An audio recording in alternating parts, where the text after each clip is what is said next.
Talk to me about these fake assets and what do people have to know about them? We were talking about my history in the crisis. I remember in '98 when the Russian ruble crashed. Jim Rickards, our friend, was at Long-Term Capital Management. I was trading derivatives at Bankers Trust and the First National Bank of Chicago, and I saw them out there, and everybody wanted to do business with Long-Term Capital. It was a big hedge fund, and it nearly went bankrupt. But LTCM nearly took down the world economy. Yeah. One hedge fund. One hedge fund with these quote-unquote fake assets. Well, because nobody took into counterparty risk to it. Right, and they were highly levered because they were these rocket scientists, right? They were Nobel Prize winners. Yeah, Nobel Prize winners, Myron Scholes, and then one of the big guys from Solomon Brothers. John Merriweather. Yeah, Merriweather, who was in that book, Liar's Poker. Yeah. They went out there, and on their reputation alone, they didn't have the balance sheet to back it up. They got 20x leverage, 30x, 40x, 50x leverage, and they had massive positions. And when the ruble moved and markets moved, not only were they about to go bankrupt, but all the institutions that had lended money to them were about to go bankrupt. The counterparty. Yeah, the counterparty. And I saw this happening, and it was pretty crazy. Yeah. But how can you explain that to people, and then what do they need to know about fake assets to protect themselves, especially from this upcoming crash or crisis that's going to happen? Can I give you a very simple... Please. Okay, I think I got it. This is... Because I like to, Rich Dad is important because they keep it simple. Okay, this here is a balloon. So in 1971, Nixon took the dollar off the gold standard. So what did that mean?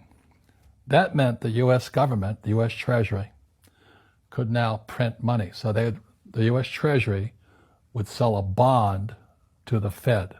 Over here would be the Bank of England, Bank of Japan, ECB, and all this. So in '71, it was the U.S., not anybody else, basically screwed the world economy.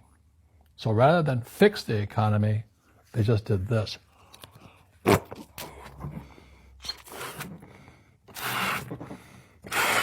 So things were fine. They fixed the economy. Inflation went through the roof. There's a dollar sign on it. And like this. They're pumping money into the system.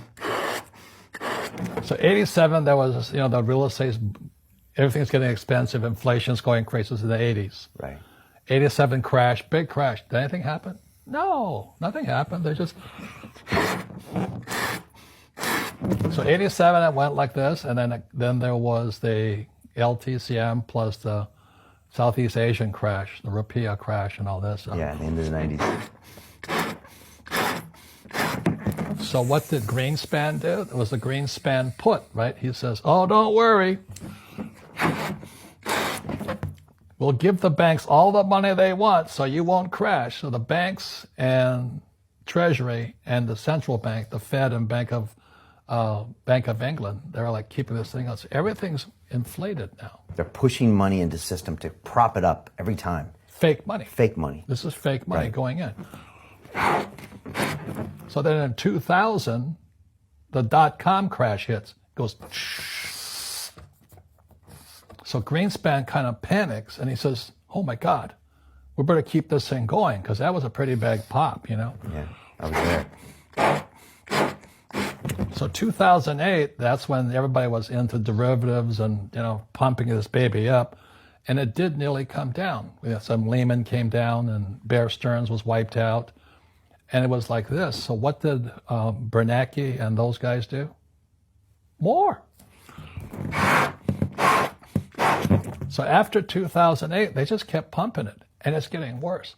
So now we have the stock market, this one area of the economy, all-time highs, floating on fake money. Real estate, I don't know how people can afford to live. In New York, I was looking at a condo for $55 million. Real estate in Silicon Valley, you can't afford to live there. And then all these companies started borrowing money, so the economy's good, and unemployment's low, and all this. They say there's no inflation, but have you seen the price of food, real estate, and student loans, and medical?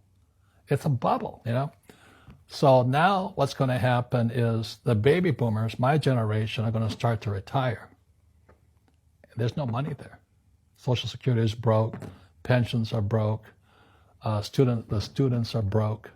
They're screwing everybody with debt. So let me ask you a question. This is making me nervous. I know. This is called, not economics, this is called bubblenomics. But they'll never teach you this in school. And why do they keep printing money? Because they want to save something. Because it's an addiction. You know, this is like heroin. The moment you take that one hit, they say, okay, I'll quit next week. And the economy gets worse, so they go, Trump gave us a tax cut in America. This thing gets bigger and bigger and bigger. So what happened in 2008, they stopped it by printing money. So they call it the Great Recession. But they didn't really fix anything. Right. You know, derivatives went from 700 trillion to 1.2 trillion today. Twice as much. And that is net. You know, doesn't tell the whole story.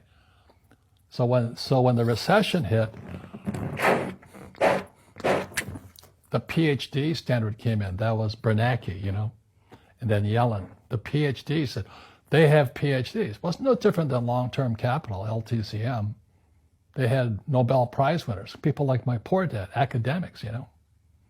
So anyway, this is what's going on in the world economy today. So the baby boomers are going to retire now. Student loans are bust. So do you have to be an economist to say what's going to happen? Because we're fighting a 12-year war now.